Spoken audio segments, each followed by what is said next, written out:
Om Shanti. Good morning. 24 सितंबर 2022।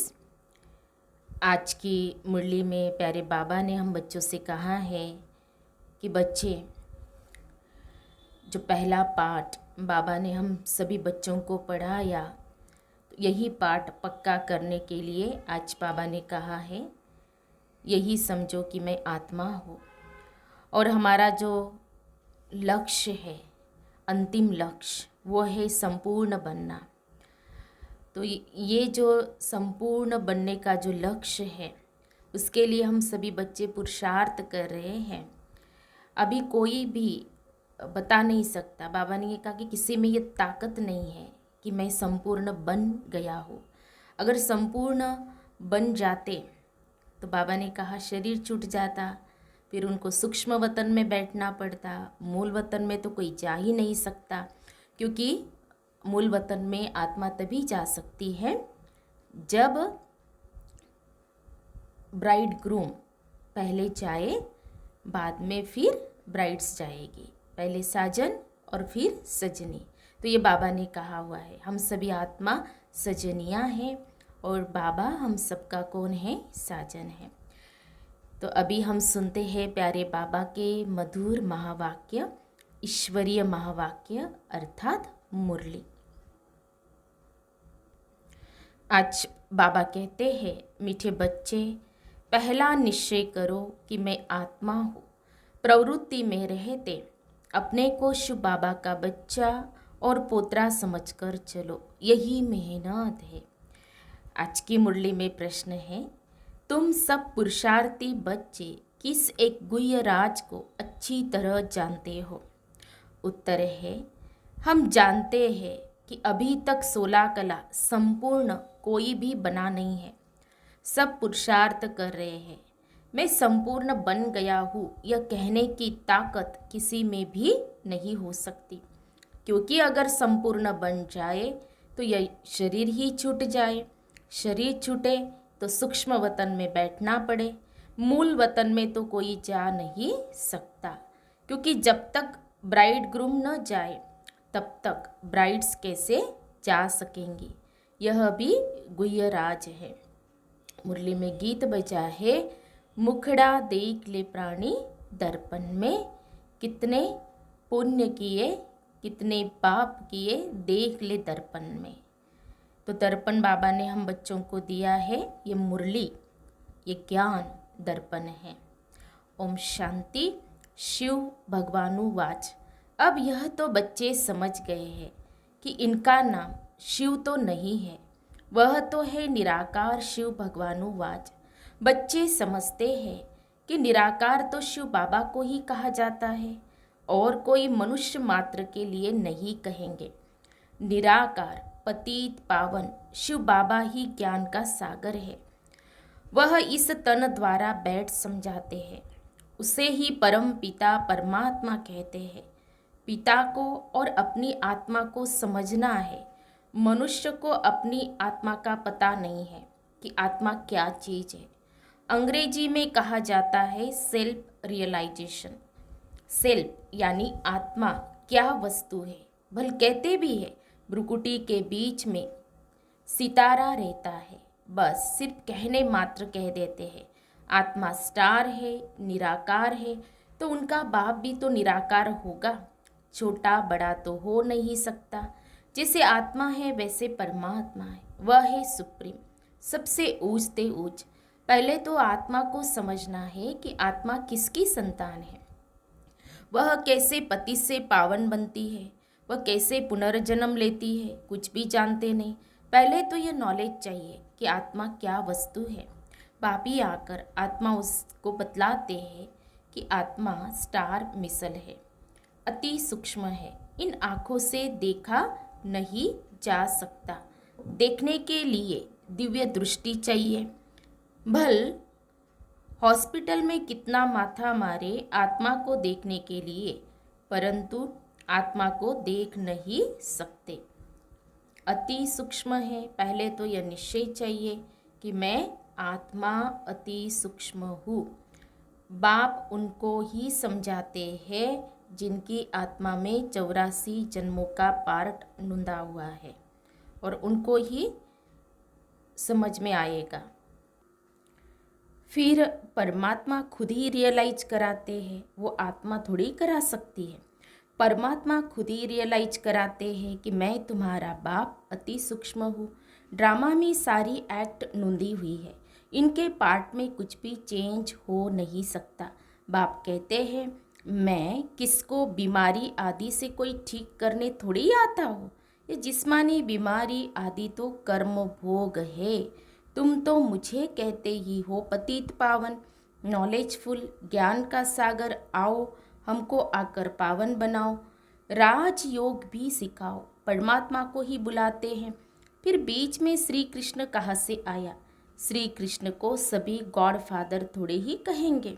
सभी आत्माओं का बाप निराकार है। वह है दुख हरता सुख करता। वो कैसे आया, कैसे पार्ट बजाया, यह कुछ भी जानते नहीं। शास्त्रों आदि में तो कुछ है नहीं। गीता है सर्व शास्त्रमयी शिरोमणि, जिस गीता से ही सतयुगी आदि सनातन देवी देवता धर्म की स्थापना हुई। पीछे फिर बाल बच्चे आए। धर्मशास्त्र मुख्य कौन से है, उस पर बाप समझाते हैं। मुख्य है गीता, जिससे ब्राह्मण, सूर्यवंशी, चंद्रवंशी धर्म की स्थापना हुई। संगम युग है ये ब्राह्मण धर्म। तुम जानते हो बाबा हमको ज्ञान सुना रहे हैं, जिससे हम शूद्र से ब्राह्मण बनते हैं, फिर सूर्यवंशी, चंद्रवंशी बनेंगे। यह तो पक्का याद कर लेना चाहिए। परमपिता परमात्मा ने ब्राह्मण, देवता, क्षत्रिय धर्म की स्थापना की। बाबा ने आत्मा पर भी समझाया है। कई बच्चे अपने को आत्मा समझ बाप को याद करने में मूंझते हैं। अरे तुम आत्मा हो ना, तुम्हारा बाप है शिव।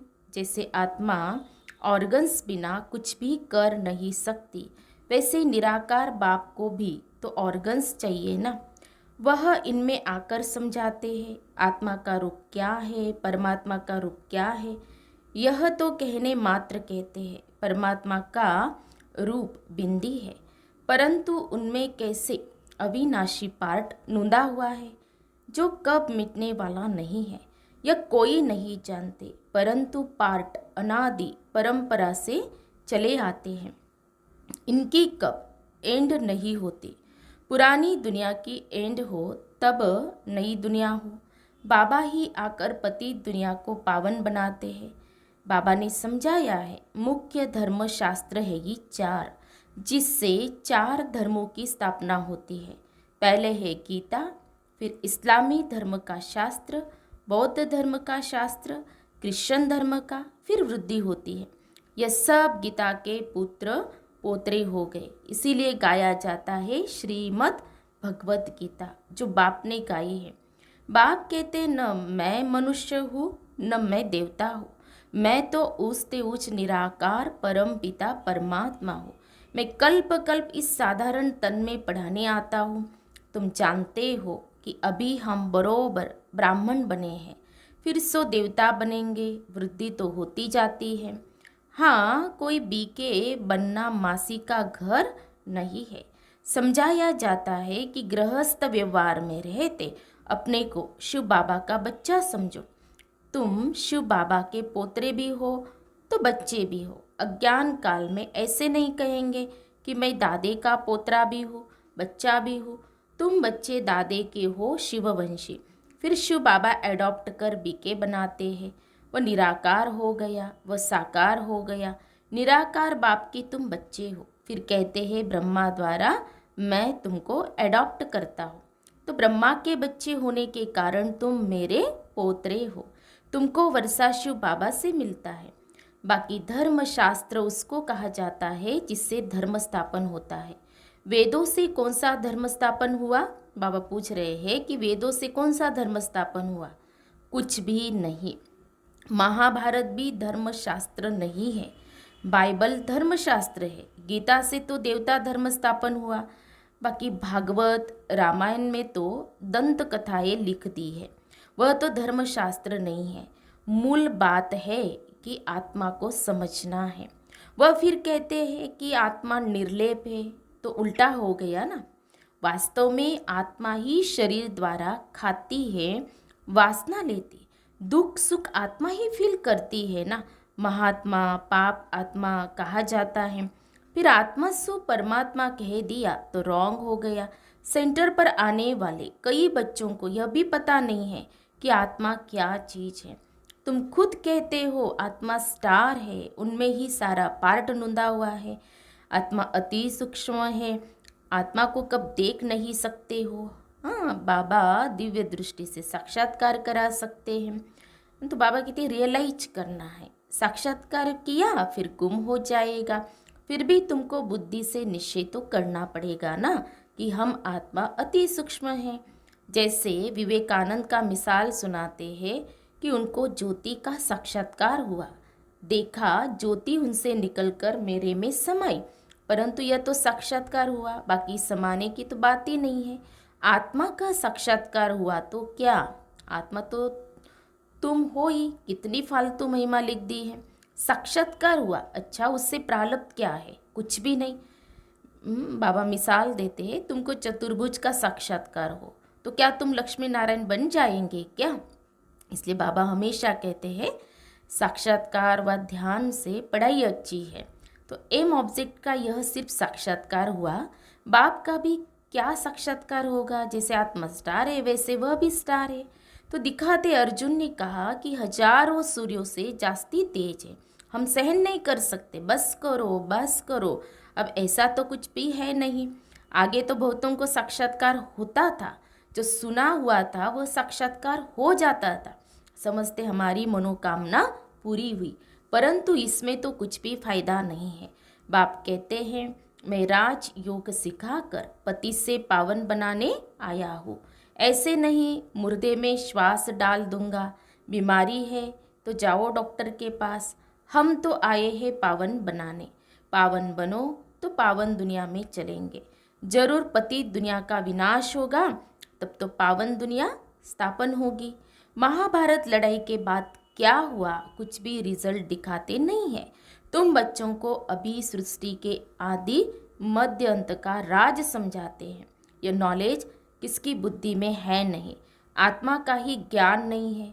बाबा से आकर पूछते हैं आत्मा क्या है, बाबा को याद कैसे करें। बाबा वंडर खाते हैं। सर्विस करने वाले बच्चों में भी आत्मा परमात्मा ज्ञान नहीं है तो औरों को क्या सुनाते होंगे। हाँ, मुरली सुनाते रहते हैं, टीचर्स भी नंबरवार होती है। इसलिए मुख्य जो ब्राह्मणियाँ हैं उनको मुकर्रर किया जाता है कि क्लास में चक्कर लगाए, एक एक से पूछे कि आत्मा का रूप क्या है, परमात्मा का रूप क्या है। सुपरवाइज करनी चाहिए। जब तक अपने को आत्मा समझ पाप को याद न करे तो विकर्म विनाश भी हो न सके। मनुष्य बिल्कुल पत्थर बुद्धि है, उन्हें पारस बुद्धि बनाने में मेहनत लगती है। देलवाड़ा मंदिर में देखो आदिदेव का काला चित्र है, फिर ऊपर में स्वर्ग की सीन बनाई है। मंदिर बनाने वाले तो करोड़पति है, जानते कुछ भी नहीं। महावीर कहते हैं परंतु अर्थ कुछ भी नहीं समझते। जगत अम्बा महारानी बनती है ना, आदिदेव की बेटी सरस्वती है। मंदिर तो अनेक बनाए हैं, ट्रस्टी लोग खुद भी जानते नहीं। पुजारी भी कहेंगे हम तो संभालने लिए बैठे हैं, मंदिर फलाने ने बनाया है, हम क्या जाने। मनुष्य आते हैं माथा टेक कर चले जाते हैं। अब तुमको कितनी रोशनी मिली है, यह पढ़ाई है मनुष्य से देवता बनने की। मनुष्य गीता भवन बनाते हैं, परंतु गीता किसने रची यह किसको पता ही नहीं है। बड़े बड़े करोड़पति बड़े बड़े मंदिर बनाते हैं, जानते कुछ भी नहीं। बाप आकर सारे ड्रामा का राज तुमको समझाते हैं। अच्छा और कुछ नहीं समझते हो तो सिर्फ शिव बाबा को याद करते रहो, यह भी अच्छा है। बाप को याद करते हैं ना, शिव बाबा है ही आत्माओं का बाप। मरने समय शिव बाबा के सिवाय और कुछ भी याद न आए तो भी स्वर्ग में जाएंगे, कोई कम बात थोड़ी है। पहले पहले तो अपने को आत्मा निश्चय करना है, वह है फिर परम पिता परमात्मा, नाम उनका शिव है। आत्मा भी बिंदी रूप है, परमात्मा भी बिंदी है। जैसे आत्मा में 84 जन्मों का पाठ है, परमात्मा का भी पाठ है पतितों को पावन बनाने का। भक्ति में मैं सर्व की मनोकामनाएं पूर्ण करता हूँ। दिव्य दृष्टि की चाबी बाप के हाथ में है। यह भी ड्रामा में पार्ट बना हुआ है। नवधा भक्ति से साक्षात्कार होना ही है। अशुद्ध कामनाएं शैतान माना रावण पूरी करता है। यह जो रिद्धि सिद्धि आदि सीखते हैं वो मेरा काम नहीं है, जिससे मनुष्य किसको दुख देवे वह कामनाएं मैं पूरी नहीं करता हूँ। अभी सब बच्चे पुरुषार्थी है, 16 कला कोई बना नहीं है। जब तक विनाश हो तब तक पुरुषार्थ चलना ही है। किसकी भी ताकत नहीं जो कहे कि 16 कला संपूर्ण बन गए हैं, बन ही नहीं सकते हैं। वह अवस्था होगी अंत में। भल कोई रात दिन उठकर बैठ जाए परंतु बन नहीं सकेगा। इस समय कोई कर्मातीत बन जाए तो शरीर छोड़ना पड़े। कर्मातीत माना संपूर्ण बन जाए तो शरीर छोड़ना पड़े। सूक्ष्म वतन में जाकर बैठना पड़े, मूल वतन में तो जा न सके। पहले ब्राइड ग्रूम जाए तब तो ब्राइड्स जाएंगी, उनसे पहले कैसे जा सकते। बुद्धि भी कितनी दुरानदेशी चाहिए। अच्छा, मीठे मीठे सिखी लदे बच्चों प्रति माता पिता बाप दादा का याद प्यार और गुड मॉर्निंग। रूहानी बाप की रूहानी बच्चों को नमस्ते। हम रूहानी बच्चों की रूहानी बाप दादा को याद प्यार और नमस्ते नमस्ते। ओम शांति ओम शांति ओम शांति। गुड मॉर्निंग बाबा, शुक्रिया बाबा, थैंक्स बाबा, पद्मा पदम शुक्रिया बाबा आपका। धारणा के लिए मुख्य सार। आज की मुरली का सार 2 पॉइंट में। पहली पॉइंट है साक्षात्कार आदि की आश न रख, निश्चय बुद्धि बन पुरुषार्थ करना है। पहले पहले निश्चय करना है कि मैं अति सूक्ष्म आत्मा हूँ। दूसरी पॉइंट, बीमारी आदि में बाप की याद में रहना है। यह भी कर्म भोग है। याद से ही आत्मा पावन बनेगी। पावन बनकर पावन दुनिया में चलना है। प्यारे बाबा का वरदान है, ज्ञान और योग के बल द्वारा माया की शक्ति पर विजय प्राप्त करने वाले माया जीत जगत जीत भव। ज्ञान और योग के बल द्वारा माया की शक्ति पर विजय प्राप्त करने वाले माया जीत जगत जीत भव। दुनिया में साइंस का भी बल है, राज्य का भी बल है और भक्ति का भी बल है, लेकिन आपके पास है ज्ञान बल और योग बल। यह सबसे श्रेष्ठ बल है। यह योग बल माया पर सदा के लिए विजयी बनाता है। इस बल के आगे माया की शक्ति कुछ भी नहीं है। माया जीत आत्माएं कभी स्वप्न में भी हार नहीं खा सकती। उनके स्वप्न भी शक्तिशाली होंगे। तो सदा यह स्मृति रहे कि हम योग बल वाली आत्माएं सदा विजयी है और विजयी रहेंगे। स्लोगन है, कर्म करते कर्म के बंधनों से मुक्त रहना ही फरिश्ता बनना है। कर्म करते कर्म के बंधनों से मुक्त रहना ही फरिश्ता बनना है। तो हम सब ने सुने प्यारे बाबा के मधुर महावाक्य। तो आज विशेष प्यारे बाबा ने हम बच्चों को अटेंशन दिलाया कि बच्चे की स्वयं को आत्मा समझना है, यह प्रैक्टिस करनी है। और हमारा जो एम ऑब्जेक्ट है कि हमें देवी और देवता, संपूर्ण देवी देवता बनना है। तो इस लक्ष्य एम ऑब्जेक्ट पर हमारा ध्यान रहे। और बाबा ने कहा कि सभी बच्चे पुरुषार्थ कर रहे हैं, तो पुरुषार्थ करते करते हमारी वो अवस्था भी बन जाएगी। और विशेष प्यारे बाबा ने वरदान में बताया कि ज्ञान बल और योग बल, तो जिसके पास यह बल है तो वो सबसे श्रेष्ठ बल उसके पास है। और इस बल के आधार पर माया पर हम जीत पाकर जगत जीत बन सकते हैं। तो आज हम सारा दिन इस स्वमान का अभ्यास करेंगे। मैं माया जीत जगत जीत और कर्म योगी फरिश्ता हूँ। तो ये सारा दिन अभ्यास करेंगे। अच्छा, ओम शांति।